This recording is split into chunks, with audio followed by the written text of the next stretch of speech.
자, 모두 이제 TV 앞으로 모이셔야 됩니다. 네. 조금 있으면 이제 방학이 된단 말이에요. 그러면 박물관, 미술관 정말 필수거든요. 제 입으로 말씀드리기가 좀 그렇지만 네. 제가 영국 유학 시절 박물관 미술관 가이드를 많많이 했거든요. 그때 재미있게 미술 설명을 잘하는 학생으로 아주 소문이 자자했습니다. 쌤 말씀 들으니까 오늘 수업 너무 기대되는 것 같아요. 아 근데 저는요 쌤 또 궁금한 게 박물관은 언제 어디서부터 생긴 걸까요? 여러분, 해가 지지 않는 나라가 어디죠? 정답은 영국입니다. 이야. 예, 한때 세계를 주름잡던 영국은 박물관 역사에서도 이제 앞서 나가는데요. 그렇다면 세계 최초의 국립박물관 타이틀을 거머쥔 곳은 어딜까요? 선생님이 아까 전에 대영 제국 말씀하셨으니까 네. 영국에 있는 대영 박물관 아닐까요? 아, 정답입니다. 네, 영국 박물관은 1753년 한스 슬론이라는 아일랜드 출신의 내과 의사의 개인 컬렉션으로 시작됩니다. 바로 이 분인데요. 네, 한스 슬론은 자메이카의 영국 총통의 주치의였거든요. 거기서 이제 돈 많은 과부를 만나서 결혼을 하십니다. 그리고 그 엄청난 재력을 이용하셔서요, 세상에 진귀한 곳을 모았는데 소장품이 7만 점이나 됐다고 합니다. 7만 점, 개인이 7만 네, 점을요? 그렇습니다. 네. 너무한 거 아닙니까? 이게 자기 돈도 아니고 부인 잘 만나가지고 그 돈으로 자기 명품질을 한 거 아니에요. 근데 저 제 남자 아주 생각에는 묘한 남자네. 그래서 모을 수 있지 않았을까. 자기가 열심히 했으면 힘들었어요. 아하, 그렇기도 하네. 예, 그는 이제 사후에 자신의 소장품을 영국 정부에 넘기고 소장품이 모두에게 공개되길 원했는데요. 이에 영국 의회는 그의 뜻을 따라서 박물관 법안을 제정하고 영국 박물관을 설립하게 됩니다. 처음부터 스케일이 남달랐네요. 근데 여기서 조금 재밌는 점은 슬론의 컬렉션엔 우리가 익히 아는 미술품은 드물었다는 겁니다. 그럼 뭐지? 예. 이 사파는 그 당시 일반인에게 공개된 영국 박물관의 내부를 보여주는 장면인데요. 사람들이 지금 박물관을 가고 있는데 박물관 입구에 우리가 기대하는 예술품이 딱 있는 게 아니라 기린이나 코뿔소의 저런 큰 박제본이 놓여 있었고 사람들은 저기에 가서 저걸 보고 굉장히 좋아했던 거죠. 근데 쌤 요즘으로 치면 이게 일종의 자연사 자연사 박물관이잖아요. 그것도 뭐 일종의 박물관 아닙니까 그래도? 그렇다고 볼 수 있죠. 네. 처음엔 이렇게 시작을 했지만 그러다 점점 많은 개인 컬렉터들의 기부로 영국 박물관은 미술 중심의 박물관으로 변모하게 됩니다. 이 과정에서 중요한 역할을 담당한 이들이 있었는데요. 바로 Society of Dilettanti라는 클럽이었습니다. 클럽이요? 그냥 딜레탕티 하면은 미술 애호가라고 생각하시면 좋을 것 같은데요. 그렇죠. 당시 영국 고위층 귀족 자제들 사이에서는 이탈리아 그랜드 투어가 유행을 합니다. 이게 뭐냐면은 뭐 영국뿐만 아니라 유럽의 많은 귀족 아니면 상류층 자제들이 이탈리아로 일종의 유학을 떠나는 겁니다. 거기에 가서 고대 유적을 보고 또 교양을 쌓는 그런 시간을 갖는데요. 그런 그랜드 투어를 한 분들이 다시 돌아와서 이 클럽을 만든 거예요. 이들은 술을 사랑한 거 확실한데요. 지금 보면 진짜 모든 분들이 술잔을 하나씩 들고 있잖아요. 그런데 또 하나 유심히 보시면 이들이 지금 미술품을 감상하고 있습니다. 여기 보고 있어요. 이렇게. 예, 이들은 진짜 술만 마신 게 아니라 회원들 앞에 고대 로마의 독일로 보이는 화병이 진짜 놓여 있고요. 이 독일을 책 속의 도판과 비교하며 지금 살펴보고 있는 거죠. 저는 저게 와인병이고 술 시키는 줄 알았어요 메뉴판에서. 네, 요거라고. 이들은 이탈리아 투어를 하면서 상당한 양의 고대 유물을 수집하고요. 최종적으로는 박물관에 모두 기증을 합니다. 그래서 영국 박물관은 방대한 양의 고대 유물 컬렉션을 소장하게 되죠. 그런 역사. 그럼 영국 박물관을 잠깐 함께 구경해 볼까요? 와, 관람차. 안녕하세요. 하이. 이곳이 바로 영국 박물관이고요. 그 지역은 이제 블룸스베리라고 하는 지역인데 들어가서 보시면 정말 미라가 있고 크기가 굉장합니다. 지금 관람객 수가 연간 한 600만 명 정도 되고요. 전면 모습은 그리스 파르테논 신전과 굉장히 비슷한 모습이고요.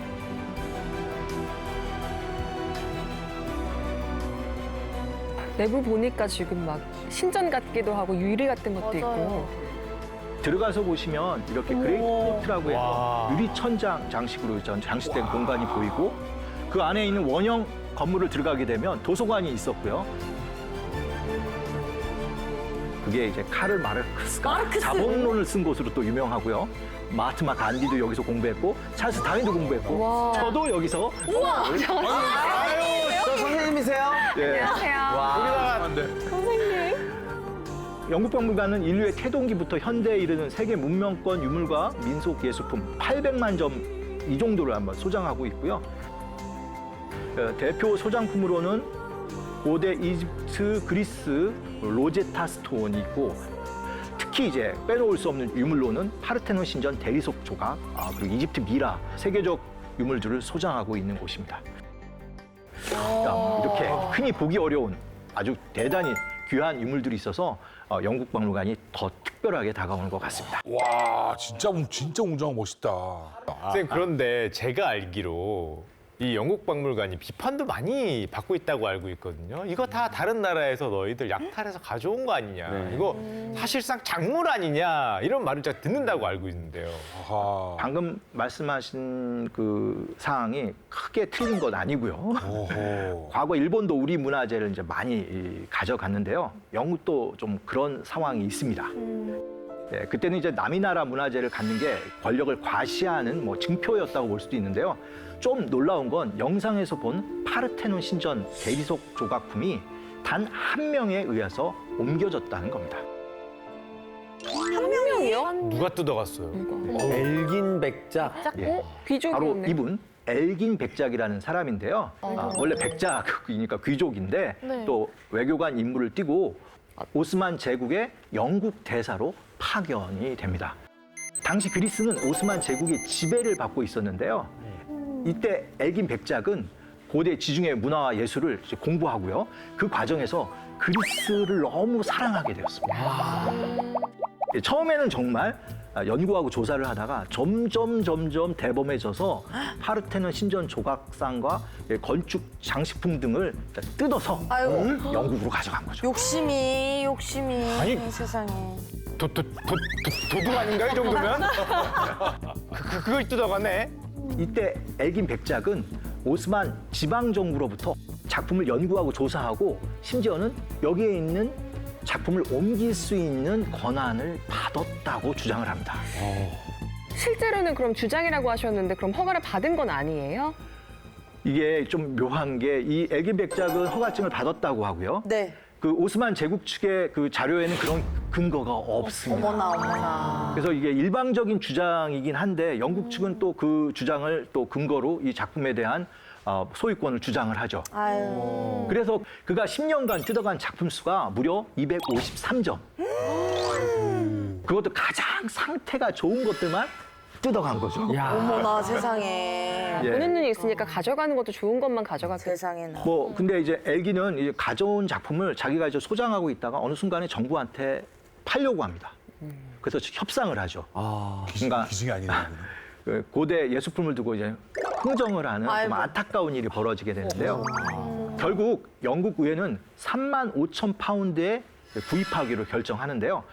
당시 1파운드가 대략 한 100만 원 정도 된다고 치면 350억 원에 이 작품을 사게 됩니다. 그래서 이 소장품을 뭐라고 부르냐면 엘긴이 가져온 대리석, 그래서 엘긴 마블이라고 부르는데 전용관을 가지고 아주 뭐 디스플레이는 굉장히 멋있게 되어 있습니다. 19세기 초 그 당시 그 영국의 입장에서는 그 고대 그리스의 가장 훌륭한 유물을 차지한다는 것은 영국의 문화적 우월성과 정통성을 보여주는 고전적 근거라고 생각을 했기 때문에 이러한 과감한 일을 또 거행했다고 볼 수도 있죠. 쌤 근데 우월성이라고 표현을 하셨는데 사실 한편으로는 이게 또 제국주의의 산물이고 좀 아픔이기도 하잖아요. 근데 이제 시대는 좀 바뀌었고 좀 문화재를 반환해야 되는 거 아닌가? 돌려줘야 되는 거 아닌가? 이런 얘기도 나오는 것 같아요. 그리스뿐만 아니라 이집트, 뭐 중국, 나이지리아 등 세계 각국에서 지속적으로 문화재 반환을 요구하고 있는데요. 실제로 이제 훔친 게 확실할 경우에는 돌려주고 있습니다, 지금은. 하지만 이제 엘긴 백작의 파르테논 조각처럼 이걸 거부하는 경우도 계속 있고요. 지금 영국 측 입장으로는 엘긴 백작이 허가를 받아서 가고 온 것이고, 한 거다 정식으로. 그리고 또 영국 정부는 그걸 또 막대한 돈, 재원을 넣어서 구매한 거기 때문에 자기 측도 일종의 방어할 논리가 있다고 보는 것이죠. 이러한 여러 가지 이유 때문에 영국 박물관은 그 박물관 입장료를 받고 있지는 않습니다.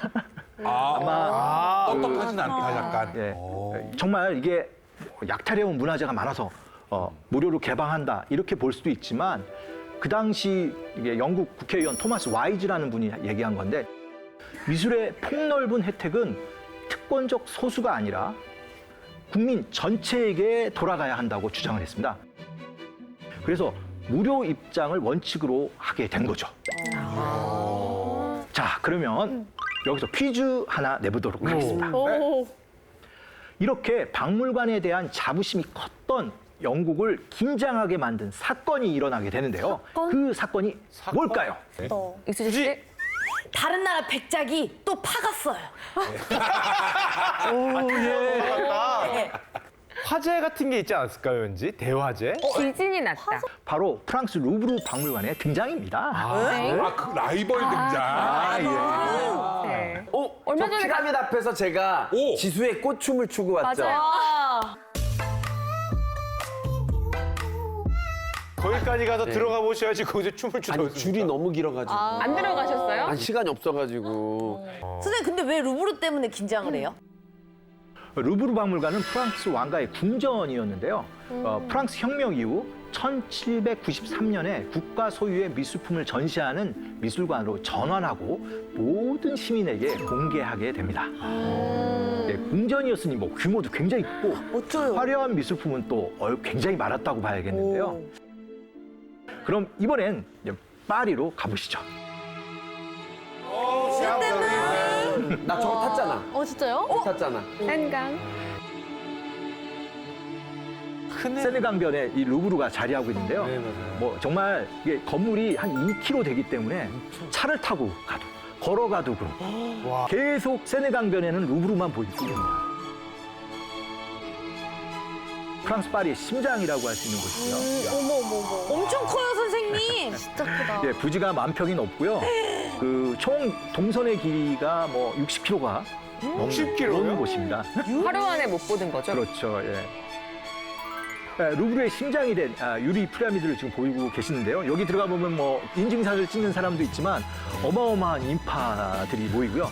하루 최대 3만 명까지 들어가는 곳으로 이제 되어 있거든요.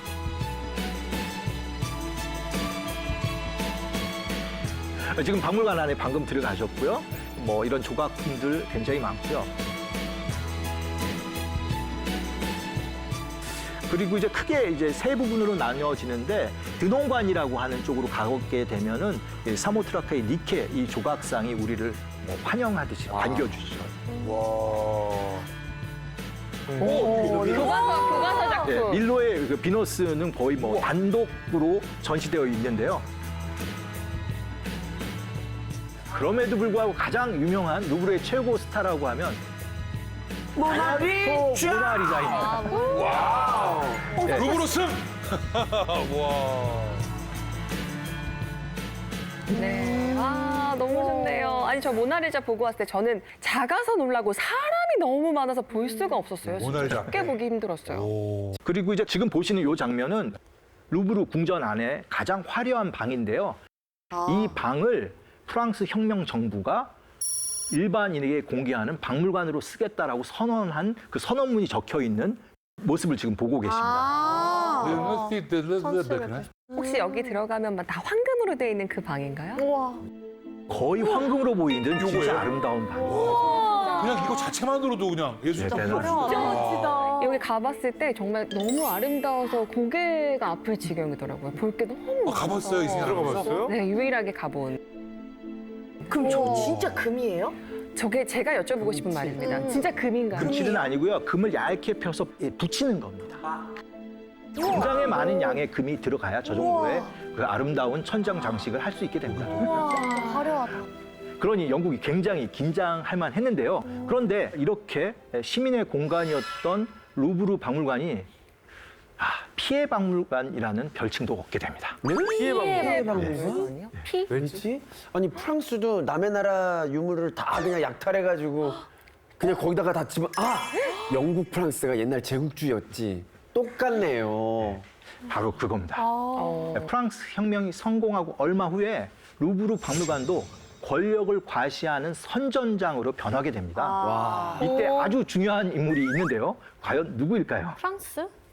그 아까 전에 처음에 등장했던 그 나폴레옹 제국 나중에 황제되지 않습니까? 나폴레옹 황제? 예, 이 그림이 모든 걸 말해주는 것 같은데요. 가져간다. 물착취? 지금 중앙에 모든 약탈하는 것들을 좀 보고 있는 사람이 아마 나폴레옹처럼 보이는데요. 나폴레옹 군대가 이탈리아 유물을 약탈해가는 그 모습을 담은 그런 사파입니다. 신문 만평 같은 예. 그런 거. 쌤, 그 뒤쪽에 이 어떤 성직 자각을 이렇게 쳐다보고 있는 장면이 있었거든요. 그게 바로 이제 교황님의 모습을 교황님 입장에서는 정말 자기가 갖고 있었던 걸 뺏기는 입장인데 엄청 화가 났을 텐데. 속수무책 당하는 것 같더라고요, 표정이. 그때 약탈한 작품의 수가 5,000점이 이제 넘는다고 하는데요. 선생님, 네. 그러면 이 모나리자도 나폴레옹이 약탈해서 가져간 작품인 거예요?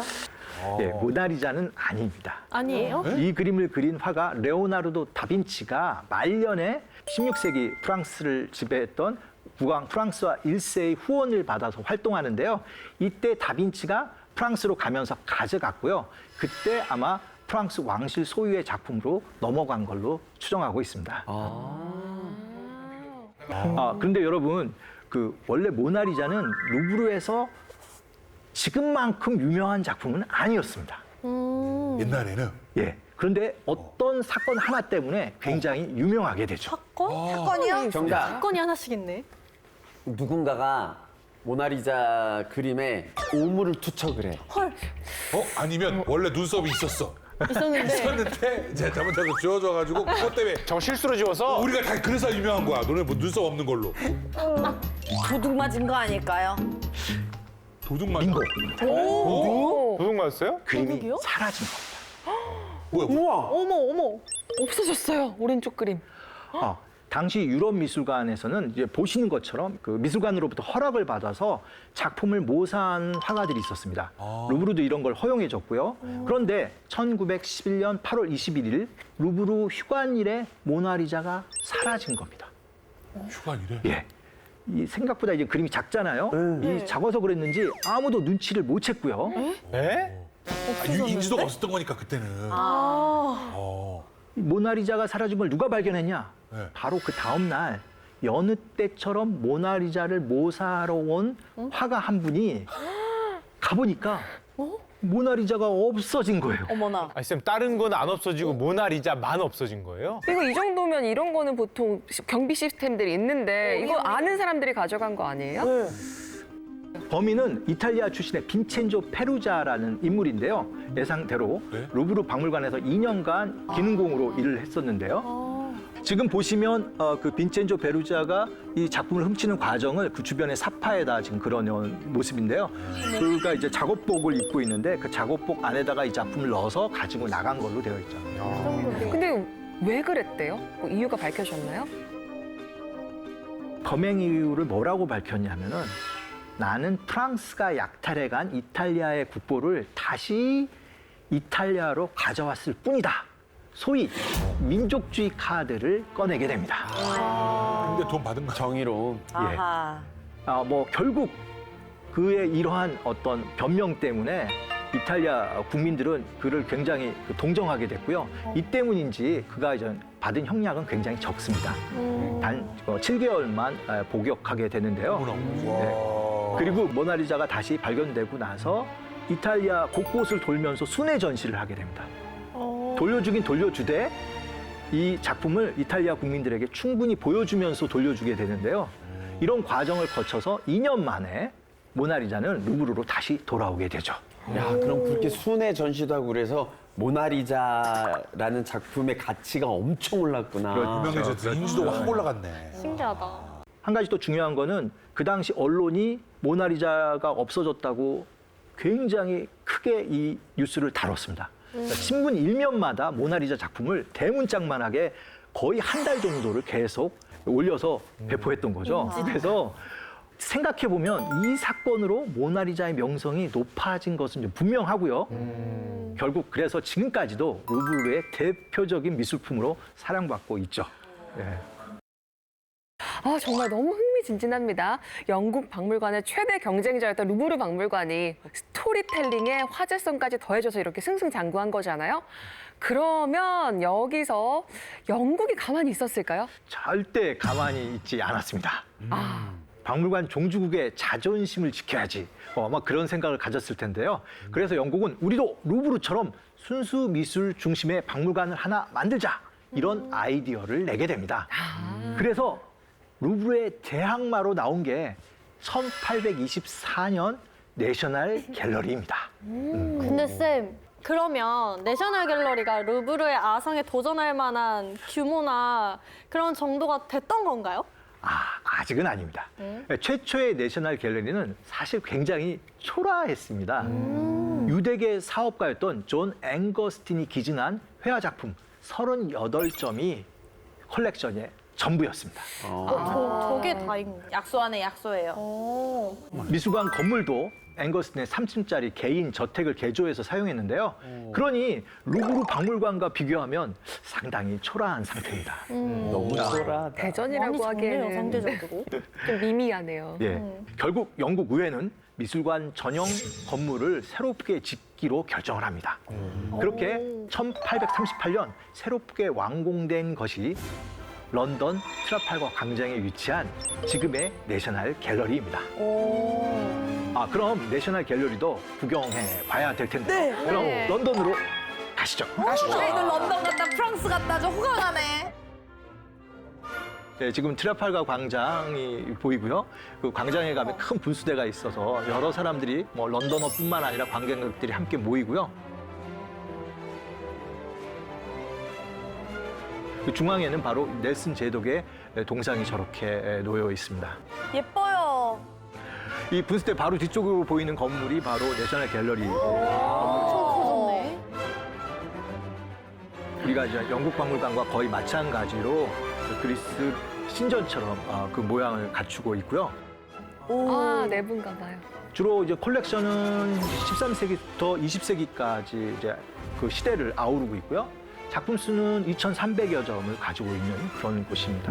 와. 그래서 시대 순으로 작품이 전시되어 있는데 뭐 대표적인 뭐 작가들 중에서는 미켈란젤로, 보티첼리, 렘브란트, 모네 뭐 이런 거장들의 작품들을 다 여기서 만날 수가 있고요. 그래도 정말 대표적인 작품을 골라보라면 윌리엄 터너의 전함 테메레호, 방고우의 해바라기, 얀반 에이크의 아르놀피니의 부부 초상화 이런 작품들이 바로 이곳에 소장되어 있습니다. 와, 네덜란드 작가. 처음 보네. 유명한 작품이에요, 유명한 뭐 작품. 상징이 되게 중요하다 이랬던 것 같은데. 근데 쌤, 이 미술관이 뭐 그림 위주로 한 것도 그렇고 좀 위치도 그렇고 또 좀 궁궐처럼 졌잖아요, 궁전처럼. 지금 모양도 그렇고 정말 그 프랑스의 루브르 박물관을 경쟁자로 삼겠다. 이런 그 각오 뭐 이런 게 좀 보이거든요. 맞습니다. 그런데 정말 이런 외형적인 부분보다 이 박물관이 중요한 의미를 갖는 것은 내셔널이라는 용어를 사용했다는 겁니다. 내셔널. 다들 이 내셔널의 의미는 아시죠? 국가. 맞습니다. 내셔널 하면 뭐 국가, 국립 이걸 생각하게 되는데요. 이렇게 풀어보면 어떨까요? 국민을 위한, 국민의 이런 뜻으로 이 내셔널을 생각한다면은 이 박물관 앞에 이 내셔널이라는 의미를 붙인다라는 게 굉장히 그 당시 기준으로는 의미가 있었다고 볼 수가 있습니다. 그 전에는 그럼 약간 로열 뭐 이렇게 갔나요? 예. 지금도 그렇지만 영국에서 중요하거나 의미 있는 곳에 앞에 붙는 접두사는 로얄입니다. 아. 네. 로얄 소사이어티, 로얄 칼리지 네. 이런 중요한 곳에는 로얄자를 붙이는데요. 그러니까 영국 사람들에게는 특히 영국의 지배층들의 입장에서는 자신들이 누리던 이 미술의 세계를 내셔널, 국민에게 허용한다는 것을 당시에는 쉽게 받아들이기가 쉽지 않았다고 봐야죠. 결국은 로얄이냐 내셔널이냐는 이런 고민 하에서 최종적으로 내셔널 갤러리, 즉 국민을 위한 국민의 미술관이라는 명칭을 지키게 되는데요. 그러니까 이걸 크게 놓고 보면 왕실과 귀족에서 시민사회로 어떻게 보면은 권력이 교체되었음을 보여주는 중요한 결정이었다고 생각이 됩니다. 그런데 100년 뒤 루브르와 내셔널 갤러리의 두 번째 대전이 벌어집니다. 대전? 루브르랑 뭘까요? 내셔널이랑 어디서 벌어지냐면은 리모델링 대전이라고 할 수 있습니다. 리모델링 대전? 리모델링 건물. 모델링. 표현을 해요? 여러분 우와, 아마 예쁘다. 이 사진 많이 보셨죠? 네. 예. 1989년 프랑스 혁명 200주년을 맞아서 완공한 루브르의 유리 피라미드입니다. 지금도 그렇지만 당시 정말 획기적인 아니었죠. 생각해 보세요. 우리나라로 치면 경복궁 안에다가 네. 저렇게 거대한 유리로 만든 구조물을 집어넣는 거예요. 예. 너무나 파격적인 안이었기 때문에 네. 당시 프랑스 사람들이 거의 90% 가까이 이 안을 반대했다는 얘기가 있을 정도로 지금은 이걸 빼놓고 생각할 수가 맞아요. 없는데. 당시엔 그렇게 반발했지만 지금은 결과적으로 루브르의 상징이 되었죠. 근데 이 유리 피라미드가 사실 예쁘라고 만든 거죠? 기능이 있는 건 아니잖아요. 굉장히 큰 기능을 가지고 있습니다. 진짜요? 루브르는 디귿자 건물입니다. 약간 중앙에 건물이 있으면 회랑이 양쪽으로 이렇게 펼쳐져 네. 있기 때문에 한 곳으로 이렇게 접근하기가 용이하지가 않습니다. 멋네요. 그런데 이 유리 피라미드가 이 가운데에 들어가게 되면서 모든 공간이 연결되는 그런 중요한 연결했군요. 지하를 통해서 이 루브르의 공간이 모두 연결되게 됩니다. 연결 통로네요. 덕분에 관광객이 루브르의 여러 공간을 편하게 오고 가면서 관람하게 되었죠. 괜찮네. 근데 쌤, 루브르 박물관 이야기를 먼저 하시는 거 보니까 그럼 이번에도 영국이 한 발 늦은 게 아닌가라는 생각이 들거든요. 예리해요. 이게 먼저. 예. 내셔널 갤러리도 비슷한 시기에 리모델링에 들어가게 되는데요. 루브르보다 3년 늦게 리모델링이 완공됩니다. 느낌 근데 왜 여기 좋네요. 설교도만 있을까요? 우와. 사실은 내셔널 갤러리 리모델링 프로젝트를 루브르보다 한 발 먼저 시작합니다. 진짜요? 그런데 이 설계 공모 당선작이 유리와 철골 구조를 이용해서 굉장히 큰 기념물을 만드는 좀 파격적인 안이 당선이 되는데 너무나 많은 반대를 받았기 때문에 난관에 부딪혔죠, 이 프로젝트가. 이 안에 대한 반대 여론을 주도한 사람이 누구냐면은 네. 지금 영국의 왕이 되신 찰스 왕세자였습니다. 당시 왕세자, 지금 찰스 3세. 그렇죠. 아하. 찰스 왕세자는 이 안을 보고 뭐라고 얘기를 했냐면은 좀 놀랍게 비유를 했는데요. 친구의 얼굴에 난 괴물 같은 종기라고 어머나, 비판했습니다. 어머나. 평을 했네요. 어머나. 그래서 이후로는 영국에서는 괴물 같은 종기는 파격적인 건물을 가리키는 대명사가 되어버렸는데요. 결국 이 안은 폐기됩니다. 그러면 그러면서 내셔널 갤러리 리모델링 프로젝트는 없었던 일로. 정말 힘들게 진행이 되게 되고 우여곡절 끝에 1991년 세인즈베리 윙이 완공이 되죠. 그 모습을 같이 한번 볼까요? 네. 지금 보시는 게 이제 본관이고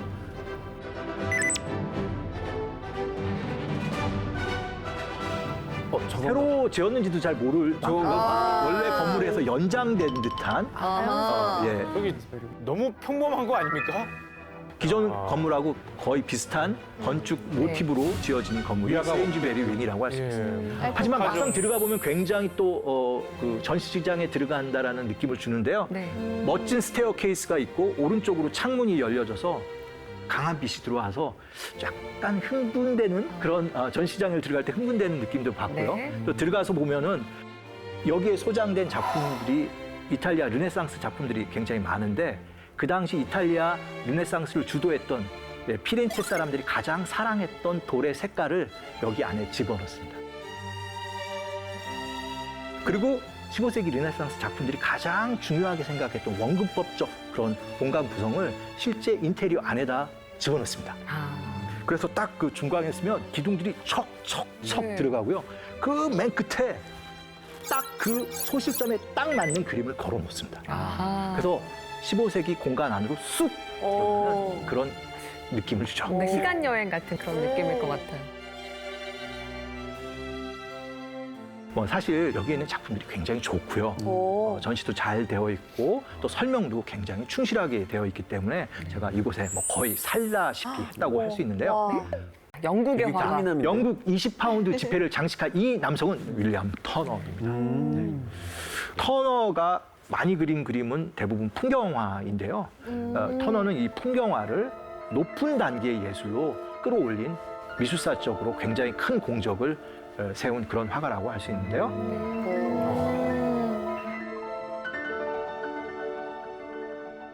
그런데 그가 이렇게 화가로 성장하게 되는 데 있어서 큰 자극을 준 화가가 있습니다. 이 내셔널 갤러리가 존 앵거스틴이라는 사람의 컬렉션을 중심으로 해서 만들어졌다고 말씀드렸잖아요. 네. 그래서 터너가 이 앵거스틴이 가지고 있는 작품을 보기 위해서 그 집을 방문했는데 어떤 작품을 보고 엉엉 울기 시작했다는 거. 앵거스틴이 얼마나 당황했겠어요. 그래서 그에게 왜 이 그림 앞에서 우냐고 물었는데 터너가 울먹이면서 그랬다는 거 아니에요. 내가 아무리 노력을 해도 이런 그림을 그리지 못할 것 같아요. 터너에게 좌절의 눈물을 흘리게 한 작품은 17세기 풍경화가 클로드 로랭이 그린 그림이었습니다.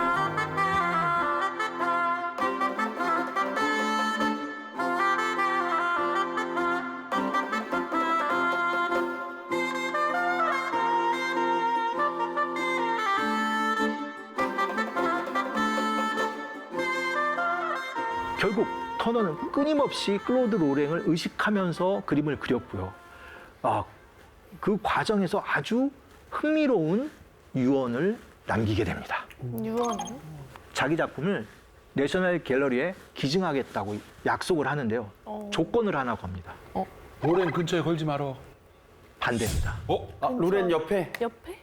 내 작품 2점과 내셔널 갤러리가 소장하고 있는 클로드 로랭 2점을 나란히 걸어달라고 하는 조건을 걸고 그 조건 하에서 자기가 가지고 있던 거의 500점이 넘는 유화 작품, 수천 점의 드로잉을 다 내셔널 갤러리에 기증하기로 약속을 합니다. 그래서 지금도 내셔널 갤러리에 가면 터너가 지명한 자기의 작품 2점과 네. 클로드 로랭의 작품 2점이 나란히 전시되어 있습니다. 와. 이번에 클로드 작품이 한 점 왔는데요. 어떤 작품이냐면 성 우르술라가 출항하는 항구라는 작품인데 이 작품 경우는 제가 추정컨대 진짜 터너가 앵거스틴의 집에 가서 보고 눈물을 흘렸을 거라고 생각되는 작품 중에서 가장 근접한 작품이라고 저는 생각합니다. 왜냐하면 그 당시 내셔널 갤러리에 디스플레이를 그린 사파가 있는데 이 작품이 가장 눈에 띄는 위치에 걸려져 있습니다. 그래서 이 작품이 터너의 마음을 많이 끌지 않았을까 이런 생각을 했는데 마침 이 작품이 한국에 온 거죠. 얘만 혼자 왔어요. 터너 작품 하나 안 터너도 와야죠. 지금 오른쪽에 보이는 저 작품 헤로와 레안드로스의 이별이라는 작품이 또 한국을 방문했습니다. 세트로.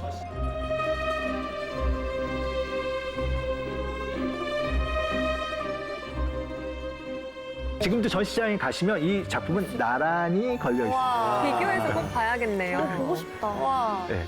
그런데 이 작품을 이렇게 나란히 놓고 보면은요, 두 그림이 어떻습니까? 비슷해 보이시나요? 느낌이 되게 완전 다른 것 같아요. 네. 여기 달라요. 사실적이고 여기는 좀 많이 뭉개졌어요. 이 그림은 뭐 어떻게 보면 전혀 다른 분위기의 그림 같지만 저 같은 경우는 이 작품 앞에 서서 수평선을 한번 그어보라고 말씀드리고 싶습니다. 연결돼. 수평선을 쭉 그으면 위치가 거의 비슷합니다. 그리고 이제 이번에는 수직으로 4등분을 한번 해보시면 양쪽 그림의 구성이 굉장히 유사하게 보이실 겁니다. 오. 맨 왼쪽에 클로드 로렌 같은 경우는 고전적인 건축물이 있는데요. 터너의 작품에서도 맨 왼쪽 위에 똑같이 고전적인 건물이 자리하고 있습니다. 그렇죠.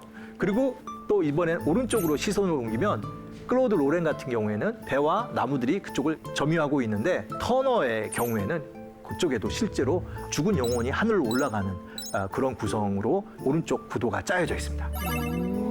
크게 보면 이 그림은 V자를 형성하는데요. 왼쪽부터 위를 1, 2, 3, 4라고 놓고 보면 3의 위치가 하늘이 열려 있죠. 네. 그리고 빛이 들어오는 게 그 3 아래입니다. 그래서 양쪽 다 그림이 굉장히 비슷하죠. 이렇게 놓고 보면. 굉장히 다른 그림 같지만 이렇게 분석을 해보면 터너가 클로드 로랭의 작품을 굉장히 많이 연구한 결과로 볼 수 있는 요소가 많습니다. 그리고 터너를 얘기했으면 빼놓을 수 없는 사람이 하나 있는데요. 또 동시대적으로 그와 라이벌 관계를 형성하는 사람인데 컨스타블입니다. 이번에 컨스타블도 왔죠. 바로 잘 그렸다. 이 잘 작품. 그렸다 진짜. 진짜 잘 야, 이거는 보자마자 잘 그렸습니다. 아, 그렇습니까? 잘 그렸는데요? 네, 지금 이 작품은 존 컨스타블의 스트래퍼드의 종이 공장이라는 작품이고요. 그래서 이 그림은 평범한 자연을 그린 것처럼 보여도 실제로 가서 보면 약간 당황하실 겁니다. 왜요? 왜요? 왜냐하면 이 그림이 좀 꽤 큽니다. 예, 폭이 1.8m니까요. 와. 영국에서 많이 쓰이는 피트를 놓고 보면 6피트짜리 그림입니다. 그래서 실제로 이 그림을 컨스타블은 식스푸터라는 이름으로 부르게 되죠.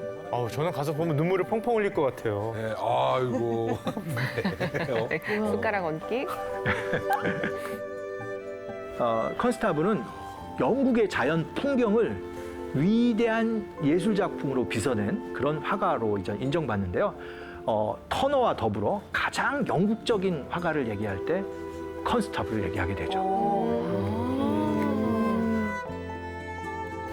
그런데 놀라운 건 컨스타블도 클로드 로랭의 영향을 많이 받았다는 겁니다. 와. 이번에 터너와 컨스터블 작품이 나란히 걸리면서 결과적으로 클로드 로랭, 터너와 컨스터블 이 작품 셋이 거의 비슷한 위치에 걸려 있게 되는데요. 이번에 가서 클로드 로랭과 컨스터블의 작품도 한번 놓고 비교해 보시면 흥미로운 공통점을 발견하실 수도 있습니다. 이 그림 같은 경우에는 저는 또 수평선을 한번 그어본 다음에 왼쪽 위에서 오른쪽 아래로 대각선을 한번 그려보라고 추천을 해보고 싶습니다. 그 만나는 점 있죠? 네. 그 점 위로 하늘이 열려 있고요. 그 점 아래로 건물이나 인물이 있습니다. 클로드 로렌 같은 경우는 신화적인 그림을 그린 거고요. 컨스터블은 여기에 고향 풍경을 그리고 자기가 살던 고향의 사람들을 그려놓았다는 차이점은 있지만 구성은 거의 일치한다고 볼 수가 있습니다. 선생님 그 이러고 보면은 진짜 클로드 로랭이란 분이 큰일 하신 분인 것 같아요. 지금 두 분에게 다. 아니 아까 윌리엄 터너 씨는 집회에 나올 정도의 분인데 그분이 뭐 영향을 존경받았다 그러면 짱이네. 대단한 무시인 것 같아요. 사실 화가예요, 그 내셔널 갤러리가 만들어질 때 이 클로드 로렌 같은 과거의 위대한 명작이 전시되면 젊은 화가들이 명작을 따라 그리다가 창조력을 잃게 될 거라는 염려의 목소리가 컸다고 합니다. 근데 하지만 우리가 로렌과 터너, 로렌과 컨스타블의 그 예를 보면 위대한 명작의 전시가 네. 새로운 혁신을 만들지 않았나 이런 생각을 하게 되고요. 결국 미술관이 새로운 미술을 낳는다는 것, 미술관이 새로운 창조의 발전소가 된다는 걸 이런 예를 통해서 우리가 발견할 수 있다고 생각이 됩니다. 야, 아니 저는 오늘 그림 얘기를 지금 몇 작품 못 봤거든요, 우리가 시간상. 네. 근데 이렇게 하나 가지고 길게 얘기할 수 있을지 몰랐는데 하다 보니까 은근히 재밌네. 그래서 네. 전시를 꼭 한번 가보고 싶은데 같이 갈 분 모집합니다. 보통 박물관 하면 우리가 뭐 좀 고루하고 좀 오래됐다 이렇게도 생각을 많이 하실 텐데 정말 그게 아니고요. 예전의 작품들을 전시함으로써 우리한테 새로운 영감도 주고 거기서 또 다른 창조, 혁신이 나오는 것 같아요. 진짜 꼭 가야겠습니다. 유빈 씨 어떤가요? 그래서 오늘 제목이 박물관은 살아있다 이게 아닌가. 그렇죠. 그렇죠. 박물관은 이제 시대를 비추는 거울이자 동시대적이고 살아 움직인다고 할 수 있습니다. 그리고 오늘 제가 이제 서양을 대표하는 박물관들을 중심으로 이야기를 했지만 우리나라에도 정말 좋은 미술관 박물관이 많습니다. 여러분들이 앞으로 많이 찾아가 주셨으면 좋겠고요. 왜냐하면 이 박물관이 성장하려면 제일 중요한 게 관람객입니다. 이 프로그램이 잘 되려면 결국 그 척도가 시청률이듯이 박물관이 성장해 나가고 발전하려면 이 박물관 관객 수가 항상 늘어나야 되는데요. 여러분이 좀 많이 박물관, 미술관에 관심을 갖고 찾아준다면 앞으로 더 좋은 박물관, 미술관이 우리 주변에 더 많이 생길 것 같습니다. 네, 마지막으로 빈센트 반 고흐가 이런 말을 했습니다. 아름다운 것에 가능한 많이 감탄하라. 사람들은 아름다운 것에 충분히 감탄하지 못하고 있다. 박물관은 시민이 누릴 수 있는 최고의 가치이고요. 시민이 귀족이 될 수 있는 바로 그런 곳입니다. 이곳에서 박물관의 온갖 아름다운 명품들을 충분히 누리시면서 감탄하는 그런 시간을 갖기를 제가 기대하겠습니다.